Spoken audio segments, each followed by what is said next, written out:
Saat ini, dunia kembali dirundung duka. Pandemi COVID-19 ini telah mengguncang kesadaran banyak orang. Kepanikan, kegelisahan, dan kecemasan merambah secara global. Seperti yang diberitakan banyak media, ini adalah pandemi yang menyengsarakan umat manusia. Wabah ini memang menjadi ujian banyak negara. Jalan-jalan protokol yang selalu ramai tak jarang kita keluhkan. Namun hari ini menjadi sesuatu yang sangat kita rindukan. Tak ada kata, tak ada suara. Tak terhitung lagi kerugian yang tercipta. Sudah terlalu banyak duka dan pengorbanan.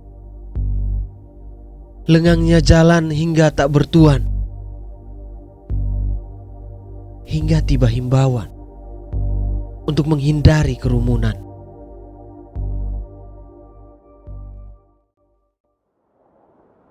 Wujudnya tak jelas, namun memberi dampak berkepanjangan. Keluh pun tak bisa bendung. Dan akhirnya terlontarkan, ini adalah tantangan yang Tuhan berikan. Lewat penyebaran yang begitu hebat, berasal dari Wuhan. Tentang zaman yang begitu modern, sampai kendaraan yang hampir tidak menapak jalan. Tapi saat ini, kita baru belajar cara mencuci tangan. Bertambah 408. Tersadarlah kita Kita ke sorotan selanjutnya, bahwa kita teramat kecil dari garis sang penguasa tahta. Belum selesai menghadapi pandemi ini, bumi pertiwi dilanda persoalan segudang. Korupsi menjamak, para buruh memberontak, dan kaum beragama melontarkan revolusi akhlak. Tak ada resep ajaib, tak ada jalan pintas. Namun tak ada kata tidak siap. Situasi krisis menuntut manajemen krisis dari pemimpin dan yang tangguh. simpatisan Rizik Syihab mulai berkumpul di depan parkiran terminal 3 Bandara Soekarno-Hatta sejak pagi.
Lihat ibu pertiwi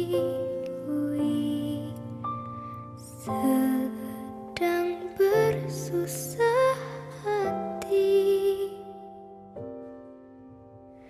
Air matamu berlinang, Mas, intanmu terkenang. Sebagian besar tahun 2020 kita hadapi dalam suasana kecemasan dan juga ketakutan karena pandemi COVID-19 menimpa kita semua.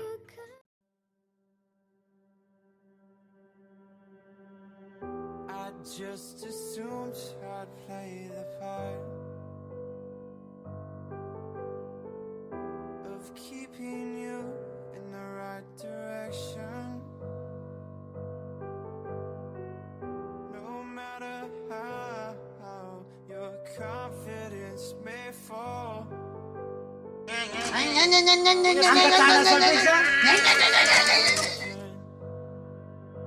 I say, hey, yo, just let it go. Your struggles won't remain. And I say, hey, yo, we're holding hope and wake up yesterday. So hold on to me.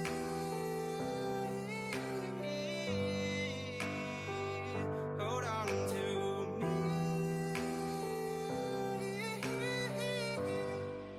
Hold on to me. Keadaan ini memaksa kita untuk mengambil sikap di tingkat komunitas kita. Di tingkat komunitas kita, kita menanggapi keadaan ini secara sangat serius. Kita menghadapi situasi ini sebagai komunitas formasi. Dan dalam keadaan seperti ini, dua hal itu dipertaruhkan, yakni keterlibatan kita dengan masyarakat luas yang selalu merupakan satu bagian dari misi kita yang sudah harus ditanamkan pada masa formasi. I know that right now I'd like to play the part to rebuild you one more time.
Pada masa ini kita hidup seolah-olah dalam dua tegangan itu. Keterlibatan sosial yang nyata, tetapi juga kewaspadaan terhadap kemungkinan berjangkitnya COVID-19 itu di antara kita, di dalam komunitas kita.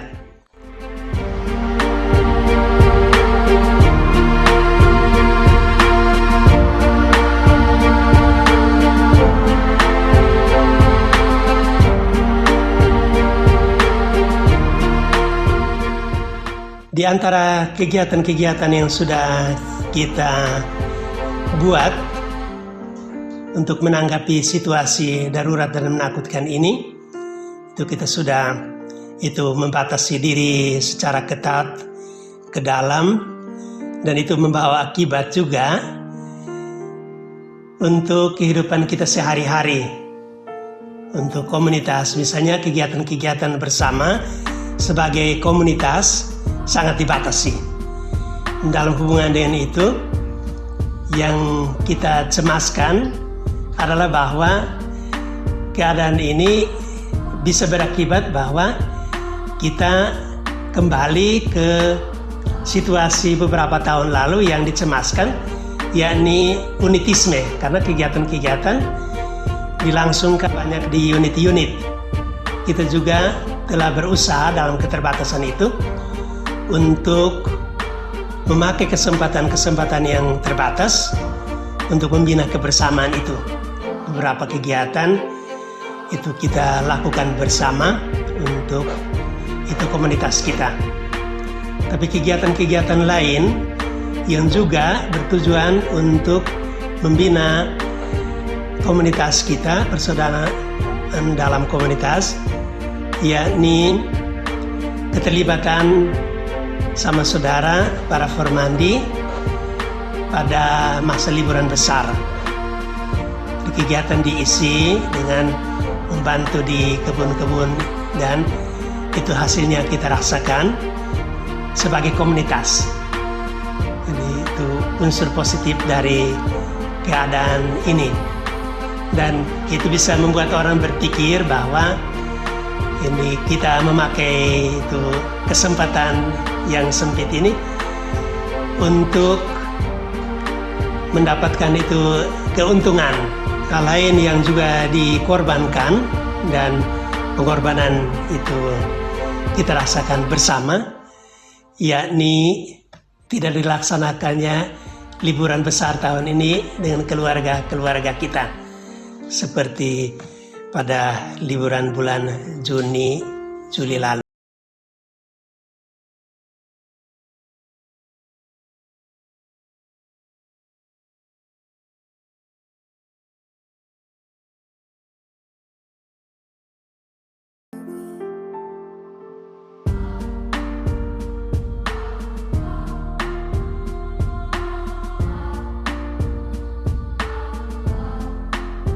Dan terima kasih atas semua yang sudah dibuat dengan pengorbanan seluruh anggota komunitas untuk menghadapi masa COVID ini.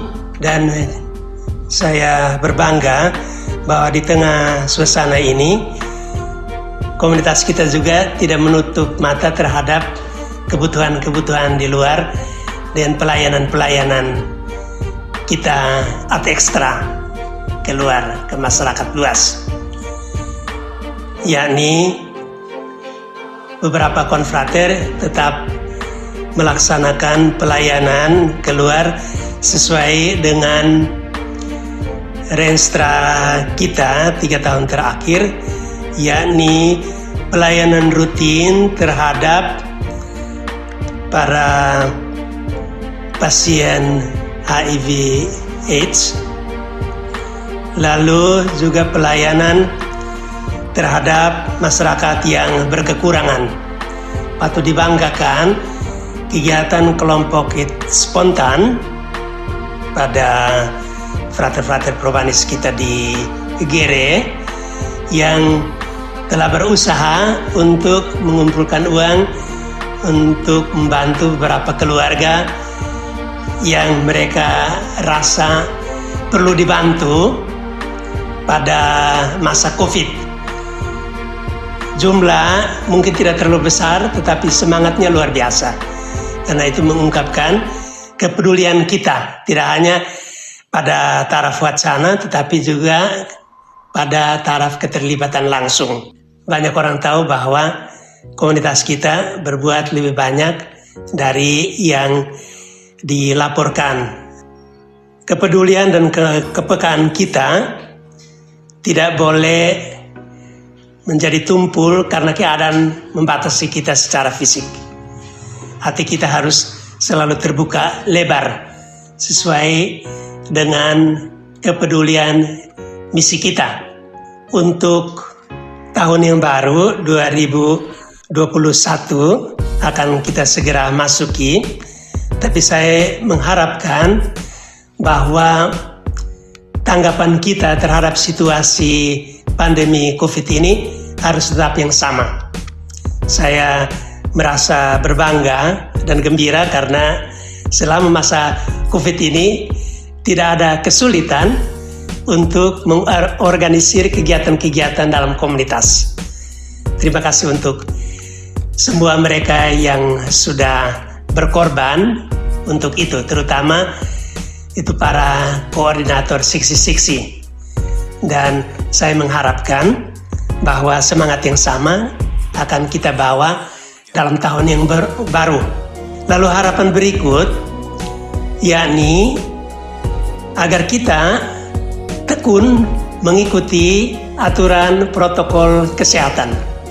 Semangat yang sama harus kita jalankan, karena apa yang ditetapkan itu merupakan pedoman standar. Kita bersyukur kepada Tuhan bahwa dengan kedisiplinan yang ada, komunitas kita sampai saat ini terbebas dari pandemi ini. Tapi kita tidak tahu ke depan. Tapi saya yakin dan berharap bahwa dengan disiplin yang sama, kita juga akan melewati tahun baru nanti dalam keadaan bersih dari COVID-19. Dan saya yakin kalau semangat yang sama kita bawa untuk memasuki tahun yang baru, maka kita tidak perlu cemas bahwa keadaan pandemi ini akan merugikan formasi kita.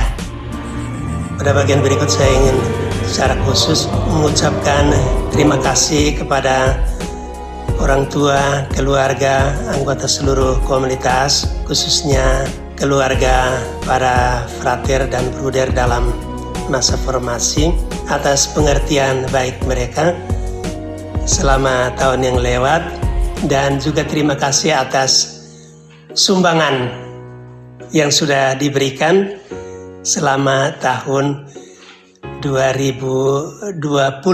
Pada bagian yang terakhir, saya ingin mengucapkan sekali lagi selamat pesta Natal untuk keluarga-keluarga konfrater, para pater, bruder, frater, suster, dan karyawan-karyawati. Dan juga menutup tahun ini, saya ingin mengucapkan terima kasih untuk semua pengorbanan dari segenap anggota komunitas, keluarga, para penderma, mitra kerja, dan untuk kerjasama sepanjang tahun ini. Selamat Tahun Baru 1 Januari 2021, dan mengharapkan bahwa berkat Tuhan kiranya senantiasa beserta kita sepanjang tahun baru.